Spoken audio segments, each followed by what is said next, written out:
Hello everyone, welcome to IMA and welcome back to the next lecture of the series जहां हम UP TGT PGT के mathematics के PYQs को discuss कर रहे हैं। तो अभी तक हम लोगों ने कुछ लेक्चर्स अटेंड किए हैं जहां हम लोग मैट्रिसेस एंड डिटर्मिनेंट के पीवाईक्यूज को डिस्कस कर रहे थे और इनके कॉन्सेप्ट्स को सीखने की कोशिश कर रहे थे।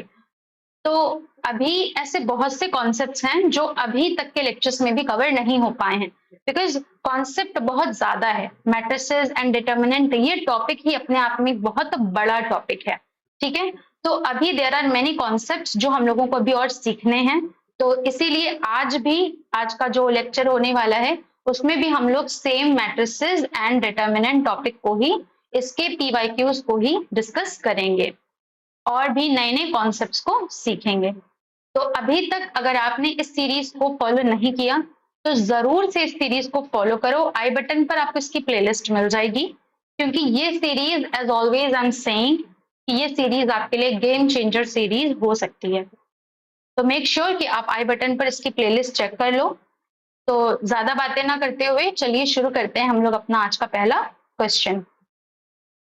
तो आज का जो पहला क्वेश्चन है हमारा, हमें एक मैट्रिक्स गिवन है और हमें बताना है कि ये मैट्रिक्स कौन सी है। तो अगर हम लोग ध्यान से देखें तो इस मैट्रिक्स में रो 1 में आप देखो, पहले टर्म का स्क्वायर करो और दूसरे टर्म का स्क्वायर करो, आपको क्या मिलेगा? 1 मिलेगा। इसी तरह रो 2 में देखेंगे, पहले टर्म का स्क्वायर किया, ये माइनस का भी स्क्वायर करेंगे प्लस आ जाएगा, प्लस दूसरे टर्म का स्क्वायर किया, क्या आ गया? 1 आ गया। 1 क्यों आ गया? क्योंकि sign square theta plus cos square theta 1 होता है, ठीक है। ये कॉस है। तो आपने क्या देखा कि ये एक ऐसी मैट्रिक्स है जिसके हर रो के एलिमेंट्स को या हर रो की एंट्रीज को स्क्वायर करके ऐड कर दिया जाए तो आंसर हमेशा 1 आता है। तो जो भी मैट्रिक्स ऐसी प्रॉपर्टीज रखती हैं उन मैट्रिक्स को हम लोग बोलते हैं ऑर्थोगोनल मैट्रिसेस, ठीक है। फिलहाल यहाँ पर एक मैट्रिक्स है तो ऑर्थोगोनल मैट्रिक्स, इस मैट्रिक्स को हम लोग बोलेंगे। तो option C will be the final answer for this question. अब अगर आप एग्जाम में हो तो ऑप्शन सी आपका करेक्ट आंसर हो जाएगा और अब आपको दूसरे क्वेश्चन पर जंप करना है। लेकिन यहाँ पर हम लोग चीजों को सीख रहे हैं तो हम लोग ए, बी और डी के बारे में भी बात कर लेते हैं। ऑप्शन डी के लिए देखो, डिटर्मिनेंट निकाल लो। डिटर्मिनेंट क्या होगा? Sign square theta. डिटर्मिनेंट निकाल लेंगे ना, this multiplied by this minus this multiplied by this, तो करेंगे sine square theta minus minus cos square theta, तो माइनस माइनस प्लस हो जाएगा। Again sine square theta plus cos square theta 1 आएगा which is not equal to 0। तो अगर कोई भी डिटर्मिनेंट, कोई भी मैट्रिक्स जिसका डिटर्मिनेंट नॉन जीरो हो तो वो मैट्रिक्स जो है नॉन सिंगुलर होती है, ठीक है। जीरो होगा तो सिंगुलर, नॉन जीरो है तो नॉन सिंगुलर। तो इसमें कह रहा है सिंगुलर है तो ऑप्शन डी गलत हो जाएगा। अब स्क्यू सिमेट्रिक मैट्रिक्स इसलिए नहीं होगा क्योंकि स्क्यू सिमेट्रिक मैट्रिक्स में, यहाँ पे लिखते हैं ऑप्शन बी में, स्क्यू सिमेट्रिक मैट्रिक्स के लिए अगर हम देखें तो स्क्यू सिमेट्रिक में जो डायगोनल होते हैं ना, डायगोनल खास करके, हालांकि जो ए आई जे होते हैं वो माइनस होते हैं ए जे आई के, लेकिन जो डायगोनल्स होते हैं वो क्या होते हैं? 0 होते हैं। अब साइन थीटा और साइन थीटा इस मैट्रिक्स के डायगोनल में है, डायगोनल में ये दोनों एलिमेंट्स हैं। क्या थीटा की हर वैल्यू के साइन थीटा 0 होता है? नहीं, थीटा की n पाई वैल्यूज के लिए साइन थीटा 0 होता है, इसके अलावा जो है वो साइन थीटा 0 नहीं होता, ठीक है। तो थीटा की हर वैल्यू के लिए 0 नहीं हो रहा है, इसीलिए ये स्क्यू सिमेट्रिक भी नहीं होगी। तो ऑप्शन बी भी हमारा करेक्ट नहीं होगा, ये भी फॉल्स हो जाएगा, मतलब रॉन्ग हो जाएगा। इसके बाद आते हैं सिमेट्रिक पे। ये तो क्लियरली है, cos theta minus cos theta के बराबर नहीं होगा। हम लोगों ने क्या पढ़ा है कि ए जे आई के बराबर हो, तब जब मैट्रिक्स सिमेट्रिक हो। लेकिन यहाँ पर तो कॉस थीटा यहाँ माइनस कॉस थीटा के बराबर आ रहा है, ठीक है। तो इसीलिए ऑप्शन ए जो होगा वो भी हमारा आंसर नहीं होगा, तो ऑप्शन ए भी गलत हो जाएगा। तो ऑप्शन सी इस क्वेश्चन का फाइनल आंसर होगा। तो आई होप कि ये क्वेश्चन आप लोगों को समझ में आया होगा। इस क्वेश्चन में मेन जो आप लोगों को कॉन्सेप्ट सीखना है वो ये है कि ऑर्थोगोनल मैट्रिक्स जो होती है वो उसकी प्रॉपर्टी क्या होती है। ठीक है, अगर आपको ये पता है तो आप लोगों ने तुरंत ही समझिए इस क्वेश्चन को कर दिया। ठीक है, तो बढ़ते हैं अब हम लोग अपने नेक्स्ट क्वेश्चन की तरफ।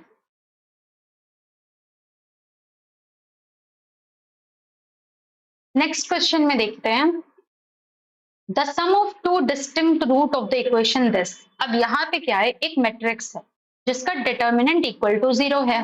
अब ये जो डिटर्मिनेंट है, अगर हम इसको डिटर्मिनेंट निकाल कर डिटर्मिनेंट का फॉर्मूला लगा के सॉल्व करें तो ये एक क्यूबिक इक्वेशन ही तो बनेगी। ठीक है, ये एक क्यूबिक इक्वेशन बनेगी। इस क्यूबिक इक्वेशन के पास 3 रूट्स होंगे, x1, x2 और x3। हमको सम ऑफ एनी 2 रूट्स बताना है। ठीक है, सम ऑफ एनी 2 रूट्स मतलब इन तीनों में से कोई 2 निकाल लें अगर हम लोग और उन दोनों को ऐड कर दें, वही आंसर हो जाएगा। ठीक है, तो मतलब हम लोगों को ऑल इन ऑल x की वो वैल्यूज निकालनी है जिनको यहाँ पर पुट करने पर ये पूरा मैट्रिक्स का डिटर्मिनेंट 0 हो जाए। अब अगर आप ध्यान से देखो, ऑब्जर्व कर पा रहे हो, तो यहाँ पर अगर हम कुछ ऐसा कर दें कि इस मैट्रिक्स के हर एक एंट्री को 3 बना दें, तो मतलब अगर हम x की वैल्यू को 3 मान लें तो let x is equals to 3। तो अब ये जो A मैट्रिक्स है, इस मैट्रिक्स को ना हम लोग A मान लेते हैं। ठीक है, तो ये जो A मैट्रिक्स है इसका जो डिटर्मिनेंट ऐसा दिख रहा था, अब वो कैसा दिखेगा, 6 माइनस 3 ना, 6 माइनस 3, यहाँ पे 6 माइनस एक्स है तो ये 6 माइनस 3 हो जाएगा। तो यहाँ पे ये होगा क्या, ऑल इन ऑल 3 3 3, ये सब कुछ 3 हो जाएगा, सारी एंट्रीज 3 हो जाएंगी। ठीक, अब आप यहाँ पर क्लियरली देख सकते हो कि रो 1 रो 2 के बराबर है और रो 3 के भी बराबर है, ये तीनों आपस में बराबर है। तो इसका मतलब क्या हुआ कि रो 1 रो 2 एंड रो 3 क्या है, लीनियरली डिपेंडेंट है, और लीनियरली डिपेंडेंट है दिस मीन्स डिटर्मिनेंट ऑफ ए क्या हो जाएगा, 0 हो जाएगा। इसका मतलब x इज इक्वल्स टू 3 रखने पर हमारा काम बन रहा है। ठीक, अब हम दूसरी अप्रोच देखते हैं, क्योंकि हमें दूसरा भी रूट चाहिए तो हम उसके लिए अब निकालते हैं। अब दूसरे रूट के लिए देखिए हम क्या कर सकते हैं। दूसरे रूट के लिए हम लोग ये कर सकते हैं कि किसी भी मैट्रिक्स का डिटर्मिनेंट अगर 0 है, ठीक है, तो इसका मतलब ये होता है कि लैम्डा 1 लैम्डा 2 और लैम्डा 3 का प्रोडक्ट 0 होगा। ठीक है, जहां पर लैम्डा 1 लैम्डा 2 और लैम्डा 3 क्या है, आइगन वैल्यूज हैं, किसकी, ए की। ठीक है, तो आपने क्या करना है, अगर आपको कोई एक आइगन वैल्यू 0 मिल गई, कैसे, यहाँ पर इन 3 आइगन वैल्यूज का प्रोडक्ट क्या है, 0 है। इसका मतलब क्या है कि there exist lambda I equal to 0, मतलब कोई एक लैम्डा 0 हो सकता है, कोई 2 भी हो सकता है और कोई 3 भी हो सकता है, मतलब एटलीस्ट एक लैम्डा तो 0 होगा ही होगा। ठीक है, अब यहां से देखो, अगर हम लोगों ने पढ़ा था ना कि कोई भी मैट्रिक्स में जो रोज होती हैं उन रोज का सम अगर 0 हो जाए, अगर हम इन सारी रोज का सम 0 कर दें, तो इस मैट्रिक्स की एक आइगन वैल्यू 0 एक आइगन वैल्यू बन जाएगी, और जैसे ही 0 एक आइगन वैल्यू बनेगी हम लोग क्या कहेंगे कि डिटर्मिनेंट 0 हो जाएगा। तो ऑल इन ऑल हमें क्या चाहिए, यहाँ पर हमको चाहिए कि हम कोई एक आइगन वैल्यू 0 निकाल लें, क्योंकि हमें पता है अगर कोई एक भी आइगन वैल्यू 0 मिल गई तो हमारा डिटर्मिनेंट 0 हो जाएगा। अब आइगन वैल्यू 0 बनाने के लिए हम इनके रो सम को 0 कर सकते हैं। रो सम को 0 करने के लिए 3 3 6, ये 3 और ये 3 मिलके 6 हो जाएगा, और 6 में हम ऐसा क्या ऐड करें कि 0 आ जाए, तो -6। इसका मतलब हमको 6 माइनस एक्स को -6 बनाना पड़ेगा, इसका मतलब हमें x की वैल्यू 12 लेनी पड़ेगी। तो मान लेते हैं let x is equal to 12। तो डिटर्मिनेंट ऑफ a अब हमारा क्या बनेगा, -6 3 3 3 माइनस 6 3 3 3 माइनस 6। ठीक, अब देखो इसका रो सम देखो 0 आ गया, इसका भी रो सम 0, इसका भी रो सम 0। अब सभी का रो सम 0 है, इसका मतलब क्या हो गया, 0 is an eigen value of A. 0 A की एक आइगन वैल्यू है। अब अगर किसी भी मैट्रिक्स की एक आइगन वैल्यू 0 है, इसका मतलब उसका डिटर्मिनेंट क्या है? इसका मतलब उसका डिटर्मिनेंट 0 है। तो हमारा काम बन गया। x इज इक्वल टू 12 लेकर भी हमारा काम बन रहा है। तो हमें दो x की वैल्यूज मिल गई। अब तीसरी निकालने की हमें कोई जरूरत नहीं है, क्योंकि क्वेश्चन में सिर्फ दो रूट्स ही पूछे हैं। ठीक है, क्वेश्चन में सिर्फ दो रूट्स का ही सम पूछा है।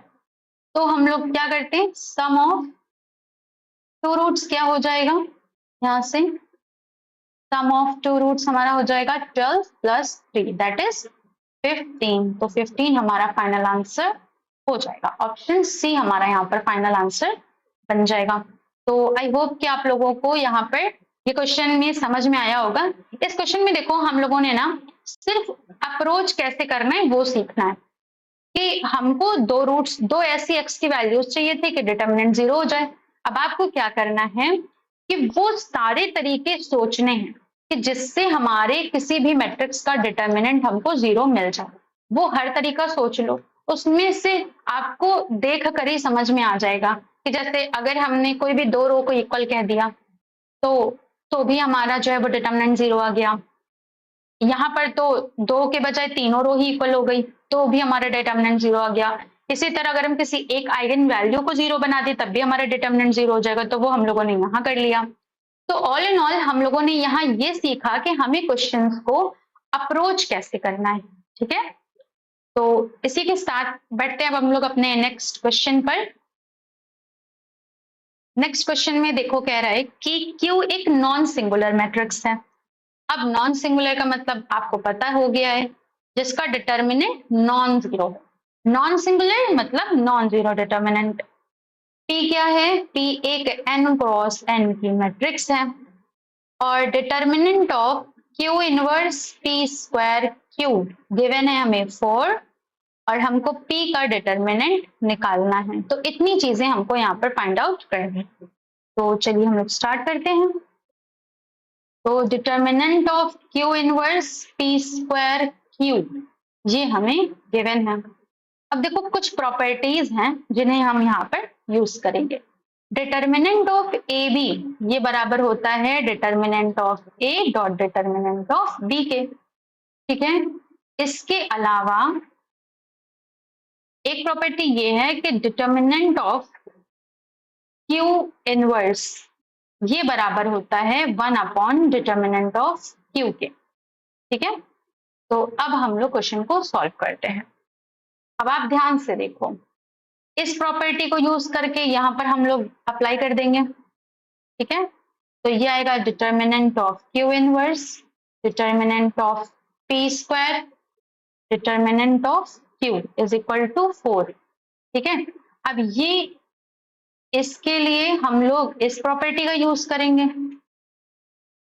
तो ये आएगा 1 upon determinant of Q determinant of P square determinant of Q is equal to 4।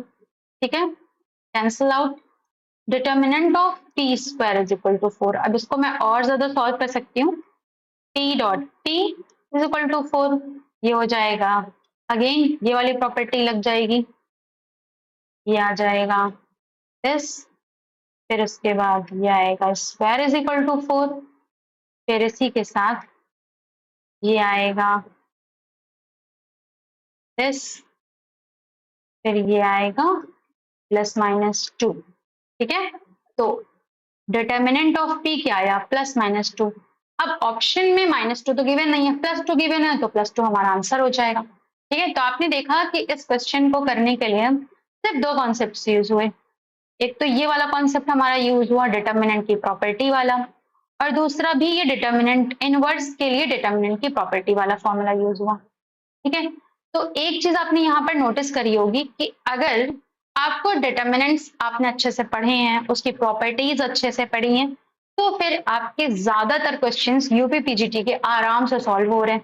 ठीक है, तो मेक श्योर कि आप डिटर्मिनेंट्स और मैट्रिसेस इन्हें आप अच्छे से पढ़ो, और जो भी पॉइंट्स आप यहाँ पे सीख रहे हो उनको एक शॉर्ट नोट्स बनाकर ऐड करते जाओ, ताकि इन फ्यूचर आपको हर एक इंपॉर्टेंट पॉइंट एक जगह पर मिल जाए। तो चलिए अब हम लोग अपने नेक्स्ट क्वेश्चन को देखते हैं। हमारा जो नेक्स्ट क्वेश्चन है इसमें हमको ए इनवर्स गिवन है और हमसे 2a पूछा जा रहा है। ठीक है, तो देखो एक चीज याद रखनी है हम लोग को ये कि ए इनवर्स का जो इनवर्स होता है वो ए होता है। ठीक है, तो हम लोग क्या करते हैं, हम लोग यहाँ पर इस ए इनवर्स को ना कुछ बी मान लेते हैं, ताकि जब हम इसका इनवर्स लें तो ए इनवर्स का इनवर्स बार बार ना लिखना पड़े, डायरेक्ट बी इनवर्स लिख देंगे। ठीक है, ए इनवर्स को बी मान लेते हैं, तो ए इनवर्स का इनवर्स क्या हो जाएगा, बी इनवर्स। ठीक, और ए इनवर्स का इनवर्स क्या होता है, यहाँ से देखो ए होता है, तो यहाँ पे हम लोग लिखेंगे A is equal to B inverse. ठीक है, तो अब हमको अगर बी इनवर्स की वैल्यू पता लग जाए तो हमें ए पता लग जाएगा।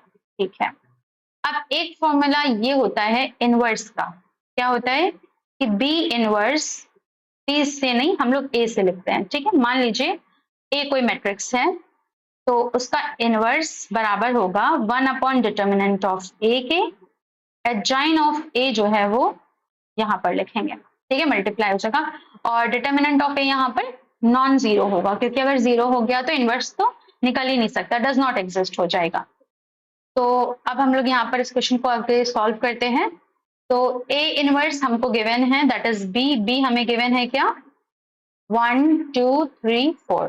ठीक है, क्वेश्चन में ए इनवर्स गिवन है मतलब बी गिवन है, हम लोगों ने ए इनवर्स को बी मान लिया है।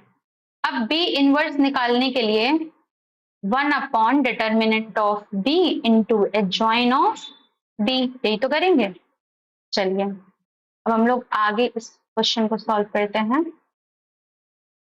ये हो जाएगा B inverse is equals to 1 upon determinant of B क्या होगा 4 माइनस 6, ये तो होगा 4 माइनस 6 मतलब -2, एडजॉइन ऑफ बी क्या होगा, 4 को यहाँ लिखेंगे 1 को यहाँ। ठीक है, जो डायगोनल एलिमेंट्स होते हैं वो आपस में इंटरचेंज हो जाते हैं, 2 एज इट इज रहेगा बस साथ में माइनस लग जाएगा, 3 एज इट इज रहेगा बस साथ में माइनस लग जाएगा, मल्टीप्लाई करेंगे अंदर क्या बचेगा, अंदर बचेगा -2 1 3/2 एंड -1/2। तो ये हो गया बी इनवर्स, बी इनवर्स मतलब ए। देखिए यहाँ पे आप लोगों ने बी इनवर्स ए माना तो बी इनवर्स की वैल्यू ये है, मतलब ए की वैल्यू हमें मिल गई -2 1 3/2 -1/2। ठीक है, अब हम लोग यहाँ से 2a निकाल लेंगे, तो 2a की वैल्यू क्या आएगी, मल्टीप्लाई कर देंगे 2 अंदर सब में, तो ये आएगी -4 2 3 और ये आएगी -1। ठीक है, तो 2a की वैल्यू आ गई हमारी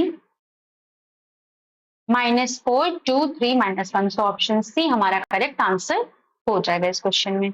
तो इस क्वेश्चन में भी हम लोगों ने दो चीजें सीखी कि किसी भी मैट्रिक्स का इनवर्स जो है वो सिंपली वही मैट्रिक्स आ जाता है, और किसी भी मैट्रिक्स का इनवर्स निकालने के लिए हमको एक फॉर्मूला भी गिवन है, that is 1 upon determinant of A upon adjoint, 1 upon determinant of A into adjoint of A. ठीक है, सो आई होप कि आपको ये चीजें क्लियर हो गई होंगी। हम लोगों ने मेन चीज यहाँ पर कुछ ये की थी कि हम लोगों ने लेट किया था, ए इनवर्स को बी माना था, तो यहाँ से हम लोगों ने चीजें शुरू की और फिर आगे हम लोगों ने चीजों को लेके चले गए। तो यहाँ पर ऑप्शन सी हमारा फाइनल आंसर हो गया। ठीक है, तो अब हम लोग आगे बढ़ते हैं अपने नेक्स्ट क्वेश्चन की तरफ। इस क्वेश्चन में देखिए, इस क्वेश्चन में सिंपली ए गिवन है। ठीक है, हमको इस क्वेश्चन में ए गिवन है।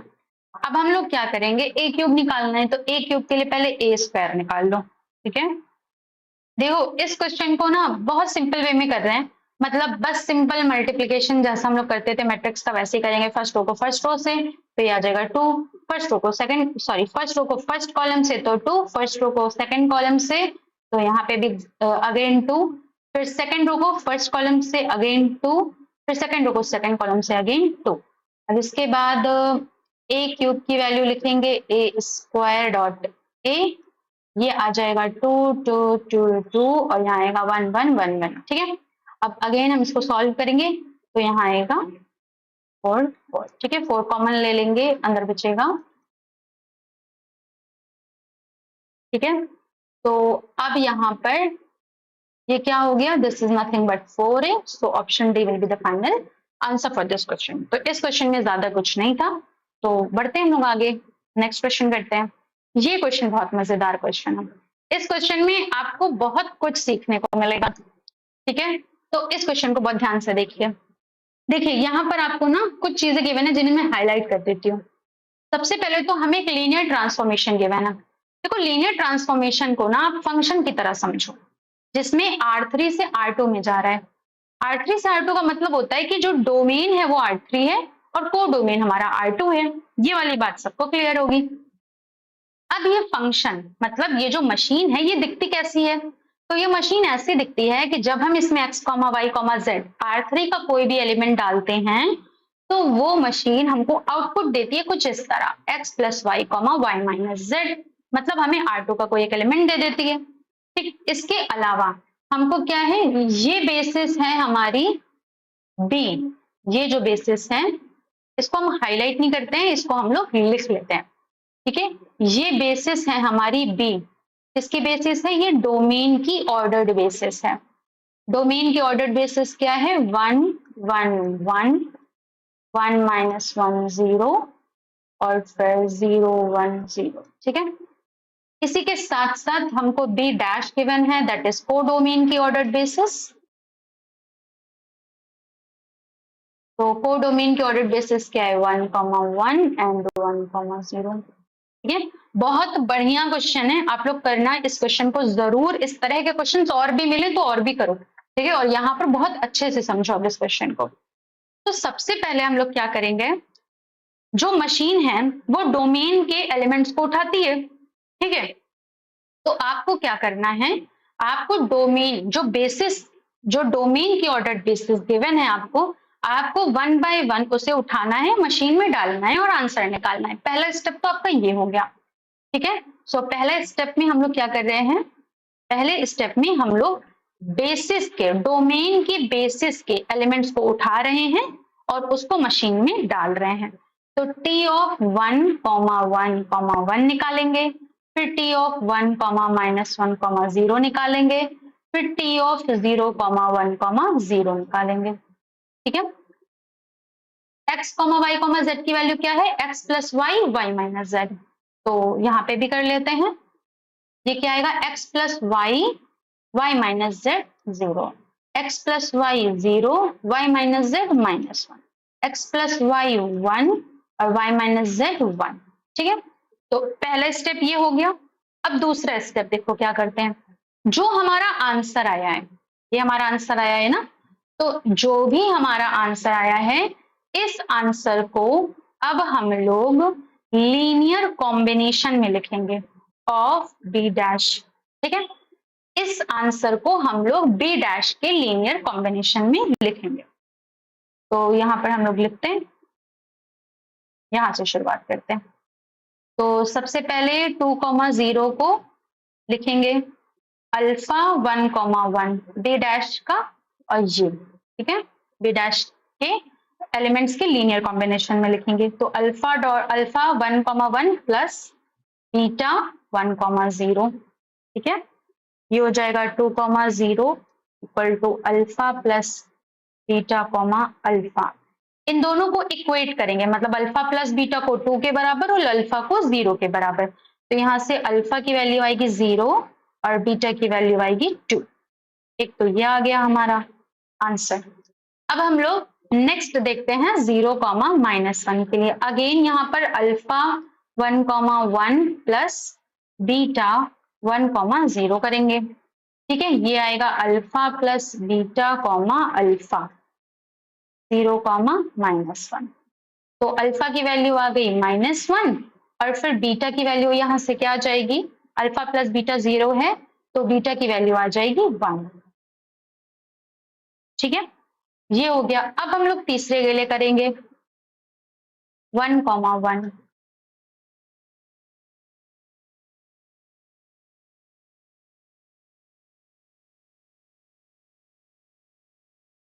ठीक है। अल्फा की वैल्यू आ गई 1 और बीटा की वैल्यू आ गई 0, तो ये आ गई।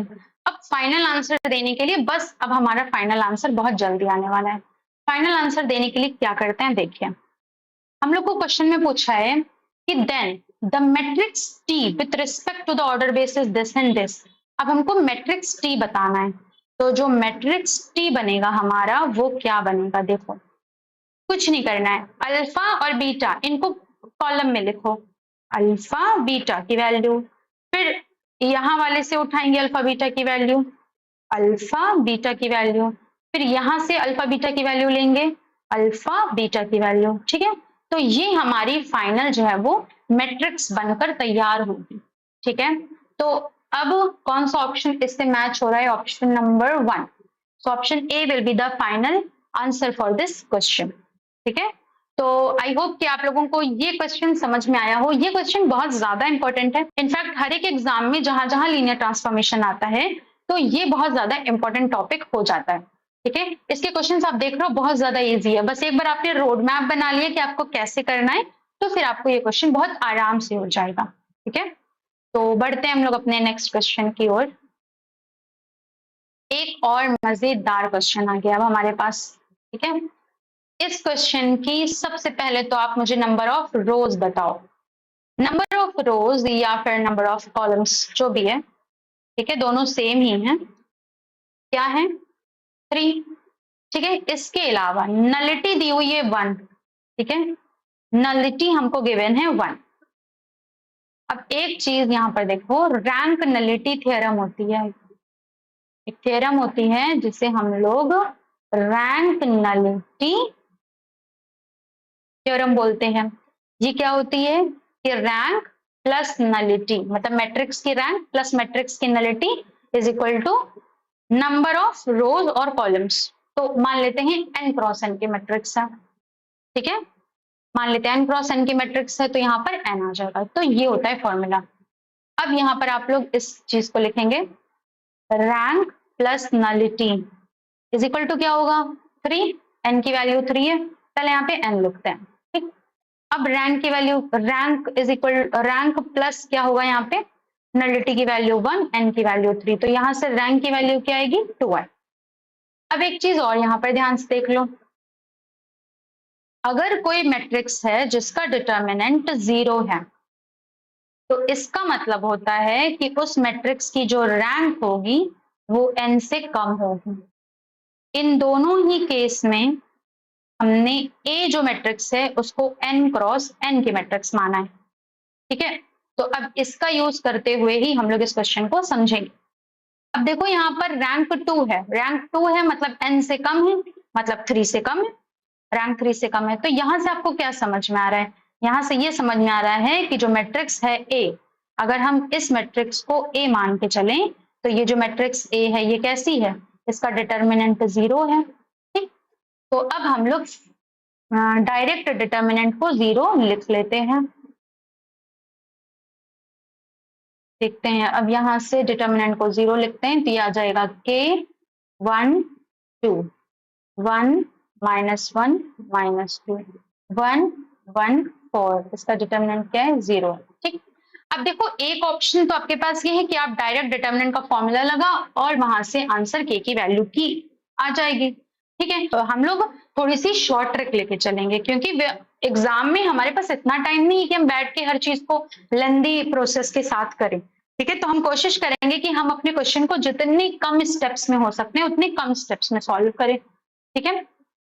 तो यहाँ पर हम लोग क्या करेंगे, हम लोग कोशिश करेंगे कि हमें कुछ ऐसी चीज मिल जाए कि जिससे हम इस पूरी मैट्रिक्स के डिटर्मिनेंट को डायरेक्टली 0 कह पाए, मतलब हमें k की एक ऐसी वैल्यू मिल जाए कि जिससे कोई एक ऐसी प्रॉपर्टी सेटिस्फाई हो जाए जिससे ये पूरा मैट्रिक्स डायरेक्ट इसका डिटर्मिनेंट 0 हो जाए।